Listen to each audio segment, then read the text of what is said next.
Hello student, goodwill classes में आपका बहुत बहुत स्वागत है। क्लास 12 का हम लोग कर रहे हैं डिजोल्यूशन, ठीक है। और इसमें हम लोगों का एक क्वेश्चन ऑलरेडी कंप्लीट हो चुका है, जिसके अंदर हमने समझा था रियलाइजेशन अकाउंट किस तरीके से बनाया जाता है। अब ये जो क्वेश्चन हमारा एक बड़ा क्वेश्चन है, रियलाइजेशन अकाउंट हम समझेंगे, कैपिटल अकाउंट, उसके बाद किस तरीके से बैंक अकाउंट बनाया जाता है, लास्ट में पेमेंट किस तरीके से की जाती है वो देखेंगे। पूरा क्वेश्चन है, बहुत इंपॉर्टेंट क्वेश्चन है। अगर आप लोग देखेंगे तो आपका सारा बेसिक आपको क्लियर हो जाएगा यहाँ पर, ठीक है। देखते हैं क्वेश्चन नंबर एनसीईआरटी का है। ये क्या लिखा है, Anup and Sumit are equal partner. पहले ही बता दिया दोनों पार्टनर इक्वल पार्टनर हैं। उन्होंने डिसाइड किया था कि फर्म को डिसॉल्व करेंगे, कोई भी रीज़न हो सकता है। 31 मार्च 2017 उनकी बैलेंस शीट ये दी है। कुछ एसेट्स हैं जिनको सेल आउट कर दिया जाएगा और कुछ लाइबिलिटीज़ हैं जिनको आउटसाइड लाइबिलिटी है, पहले पे किया जाएगा रियलाइजेशन अकाउंट बना करके। तो कौन कौन सी एसेट्स हैं जिसमें है, डेटर है, प्लांट है, स्टॉक, लीज होल्ड प्रॉपर्टी है, ठीक है, lease hold land and furniture. तो इनको हम लिख लेंगे यहां पर सबसे पहले बाय सन्ड्री एसेट्स, राइट, ऐसे। और कुछ लाइबिलिटीज हैं, ये एसेट्स उधर आ जाएगी और लाइबिलिटी इस साइड आ जाएगी अकाउंट में, और यहां पर लिख लेंगे बाय सन्ड्री लाइबिलिटीज, राइट। चलिए एसेट्स में देख लेते हैं क्या क्या था। डेटर, प्लांट, स्टॉक कितना है, debtor, plant, stock, lease hold property and lease hold के बाद है फर्नीचर। क्लियर। अमाउंट कितना कितना है वो देख लेते हैं, 12,000, 47,000, ठीक है, 12,000, 12,000, 47,000 and 60,000 and 25,000, ठीक है। टोटल इसको कर लेंगे, ये हमारी हैं एसेट्स। अब उसके बाद आ जाएंगे हम लाइबिलिटीज़ पर। क्या क्या हमारी लाइबिलिटीज़ हैं, लाइबिलिटीज़ ट्रांसफ़र कर देंगे यहाँ पर। और लाइबिलिटीज़ में क्रेडिटर है सबसे पहले 27,000, उसके बाद लोन, ठीक है, आउटसाइड लाइबिलिटी में लोन है हमारा 40,000, राइट। बस ये आउटसाइड लाइबिलिटी हमारी थी। ऐड करने के बाद आ जाएगा 67,000, ठीक है। इसको भी ऐड कर लेंगे, ऐड करने के बाद आ जाएगा 12,000, 47,000, ठीक है, सभी को ऐड कर लेंगे। तो ये देख लेते हैं कितना आ जाएगा, 2, 9 और 11 और 5, 16, कितना आ जाएगा, 16। एक ऊपर आ गया, 1 और 1, 2 और 2, 2 और 4, 6, 10 और 8, 18, कितना आ जाएगा, 1,86,000 रुपीज़ का टोटल एसेट्स थी हम लोगों की। क्लियर।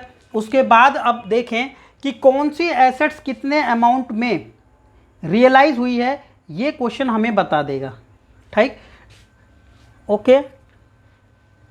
चलिए क्या दिया हुआ है, कौन सी लाइबिलिटी कितने में पे हुई है, ये क्वेश्चन में देख लेते हैं।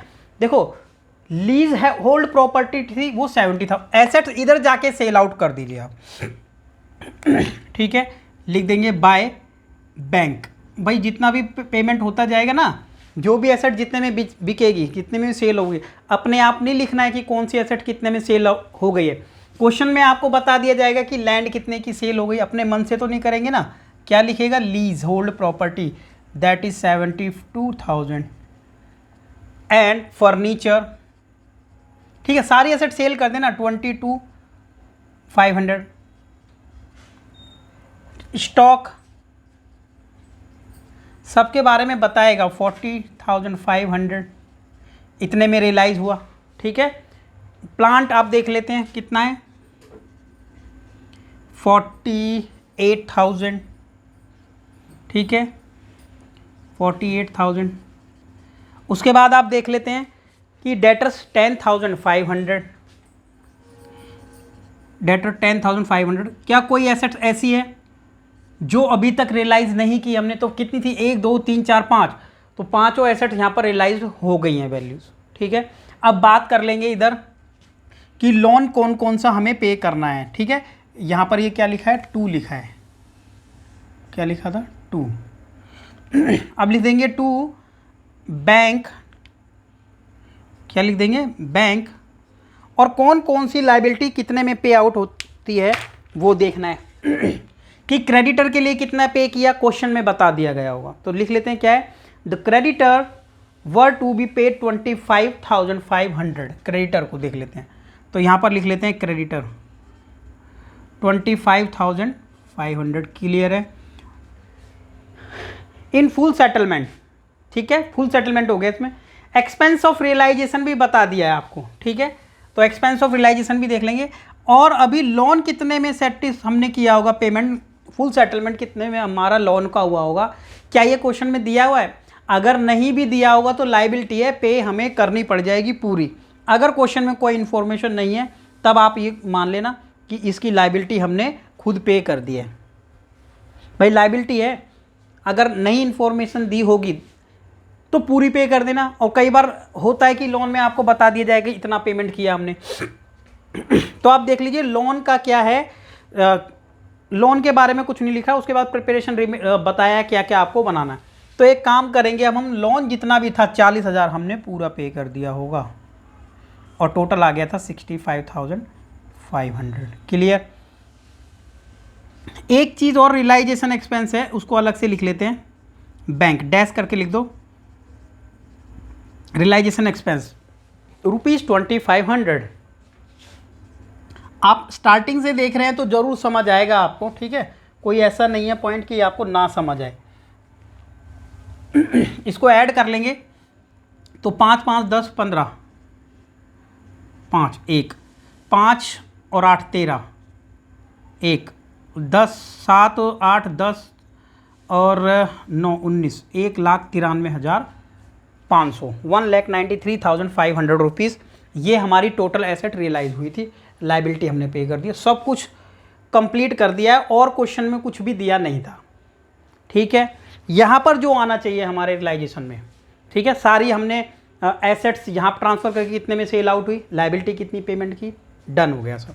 अब आप टोटल इसका कर लें और टोटल जितना भी आता है आपका, ठीक है, जो भी आता है आपका तो कितना आ जाएगा 2,60,000 कितना है ये टोटल ऐड कर लेते हैं, ठीक है। ये वाली साइड इसकी ज़्यादा आ रही है तो ऐड कर लेते हैं 005 और ये आ गया 0 1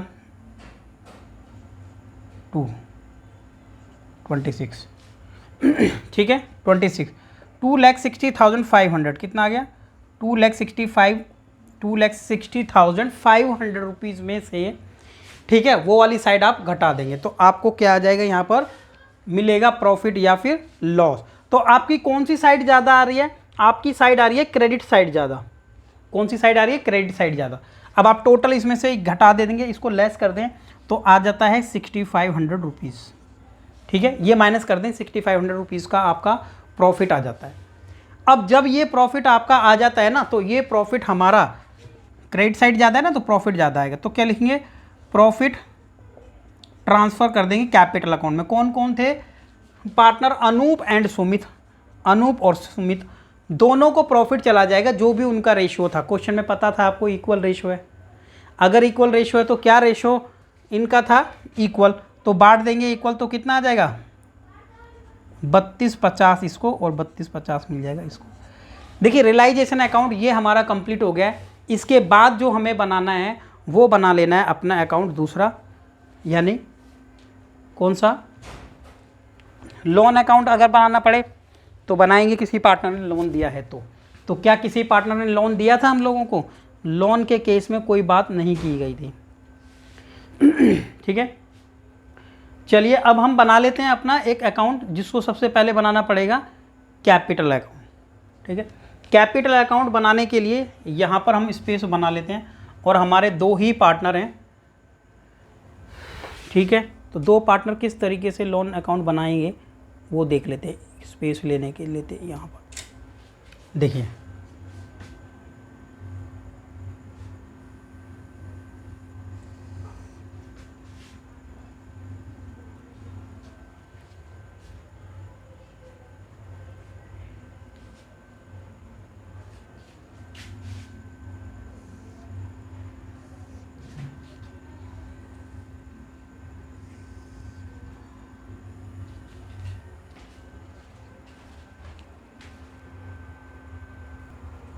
चलिए फॉर्मेट हम लोगों ने ये बना लिया है। अब फॉर्मेट बनाने के बाद जब हम अपना कैपिटल अकाउंट बनाएंगे तो सबसे पहले यहाँ पर लिख लेते हैं कि ए और ये एस, इसका बैलेंस कितना था बी डी। ठीक है, इनका कैपिटल कितना था ये क्वेश्चन में हम लोगों को दिया हुआ है, वो देख लेते हैं। देखिए क्वेश्चन में कितना कैपिटल दिया है, यहाँ पर दिया हुआ है कि कैपिटल 60,000 और दूसरे का भी कितना था 60,000। उसके बाद रिजर्व 10,000 है, वो भी देख लेंगे, राइट। तो कैपिटल हमने लिखा 60,000 बोथ, राइट, ये आ गया 60,000। उसके बाद क्या कुछ और अमाउंट ऐसा बैलेंस शीट में हमें दिया है कि जो हमें बांटना था, तो एक बार दोबारा देख लेते हैं। देखिए यहाँ पर जो हमारा अमाउंट है जनरल रिजर्व, वो बांट लेते हैं। यहाँ पर कोई लॉस होता वो भी हम उसको लॉस को भी बांट लेते, ठीक है ना। तो अभी हम इसका 10,000 रुपये का जो जनरल रिजर्व ये दिया है, इसको यहाँ पर ये दोनों पार्टनर बांट लेंगे और लिख देंगे बाय जनरल रिजर्व। भाई जनरल रिजर्व क्या है, उधर है ना, क्रेडिट साइड में आ जाएगा यहाँ पर एज ए प्रॉफिट। तो दोनों पार्टनर 10,000 अगर बांटें तो 5-5 हज़ार रुपये दोनों ने ये वाला अमाउंट भी ले लिया। उसके बाद आप देखें तो इनको मिलेगा क्या, जो भी इन्होंने ये प्रॉफिट अर्न किया, क्या था ये प्रॉफिट। तो हम यहाँ पर लिख देंगे बाय रियलाइजेशन। क्या लिख देंगे, बाय रियलाइजेशन से, और डैश करके लिख देना कि प्रॉफिट है, कि रियलाइजेशन प्रॉफिट कितना था 3250, कितना 3250। तो बस ये था हमारा कैपिटल अकाउंट, कोई और अमाउंट यहाँ पर नहीं आने वाला है अभी, राइट ना। तो ये हमारा था रियलाइजेशन अकाउंट का कैपिटल अकाउंट बनाया हमने। तो आएगा 38,250, 38,250, राइट। अब ये हमारा बैंक से पेमेंट कर दिया जाएगा, बैलेंस नहीं छोड़ेंगे, क्योंकि कैपिटल में बैलेंस छोड़ने से कोई फ़ायदा नहीं है। अभी तो हम इनका सबका पेमेंट कर रहे हैं, ठीक है, क्योंकि हम कर रहे हैं कंपनी अपनी क्लोज, फर्म अपनी क्या हो जाती है क्लोज, और फर्म जब क्लोज हो जाएगी तो फिर सभी का पेमेंट कर दिया जाएगा। तो इनकी कैपिटल को ये पेमेंट कर दिया जाएगा। अब आ जाते हैं बैंक अकाउंट बनाते हैं किस तरीके से था। सबसे पहले आप देखें कि आपका बैंक में बैलेंस था कितना BD, ठीक है कि आपका बैंक में बैलेंस BD कितना है, क्या आपके पास कैश भी था, ये भी सब देख लें। देखिए कैश एट बैंक 11,000 रुपीज़, कितना है कैश एट बैंक रुपीज़ 11,000। तो आप एक काम करें, सबसे पहले तो 11,000 रुपये ये आ गया। अब कुछ और बैलेंस शीट में हमें देखना नहीं है, अब कहाँ कहाँ से पेमेंट हमें रिसीव हुआ। सबसे पहले रिसीव हुआ ये, तो यहाँ पर क्या लिखेंगे, क्या कितना लिखेंगे 1,93,500 पूरा लिख देंगे। 1,93,500 कहाँ से आया ये अमाउंट, तो रियलाइजेशन अकाउंट से आया, तो लिख देंगे रियलाइजेशन अकाउंट, ठीक है, रियलाइजेशन अकाउंट ये आ गया। साथ में लिख देंगे कि ये हमारी एसेट्स थी, क्या थी ये रियलाइज्ड एसेट्स वैल्यू है, ठीक है। तो हमने लिख दिया एसेट्स, भाई रियलाइजेशन में क्या थी ये सारी हमारी एसेट कंप्लीट। उसके बाद हमने जो भी पेमेंट किया होगा वो यहाँ था, तो इस साइड जा करके लिख देते हैं बाय रियलाइजेशन, जो भी हमने पेमेंट किया था, कितना पेमेंट किया डैश करके लिख देंगे। देखिए क्या क्या पेमेंट किया हमने, क्रेडिटर को पेमेंट किया, ठीक है, और पेमेंट किया हमने किसको, लोन, क्रेडिटर एंड लोन दोनों ऐसे लिख सकते हो आप, ठीक है, दोनों को कितना पेमेंट किया क्रेडिटर एंड लोन 65,500 ऐसे लिख दीजिए यहाँ, ठीक है। आप चाहें तो एसेट के सारे अमाउंट लिख लिख के बता सकते हो कि इसका इतना, इसका इतना, इसका इतना, सारी एसेट्स को बता सकते हैं जैसे यहाँ लिखा है, ठीक। उसके बाद ये पेमेंट हो गया। रियलाइजेशन एक्सपेंस भी 2500 हुआ, वो भी यहाँ पर लिख दीजिए बाय, कहाँ से आया रियलाइजेशन से, डैश रियलाइजेशन बता देंगे, रियलाइजेशन एक्सपेंस है बताना, ठीक है, बता देना रियलाइजेशन एक्सपेंस 2500 रुपये का, ये भी कंप्लीट है। जितनी रिसीव हुई थी अमाउंट वो लिख दिया, जितना पेमेंट हुआ था वो लिख दिया, और कुछ है नहीं अभी यहाँ पर। बट एक पेमेंट और हमने लास्ट में सभी जो भी हमारे ऑनर थे फर्म के, तो हमने उनको पेमेंट कर दिया।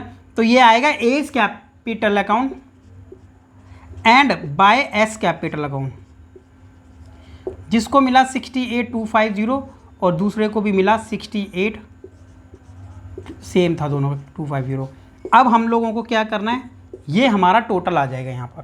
तो टोटल आने के बाद जब अगर हम देखें तो आता है 00542, 2,04,500 टोटल। आप इसको कर लें 2,04,500, इसका भी आ जाएगा।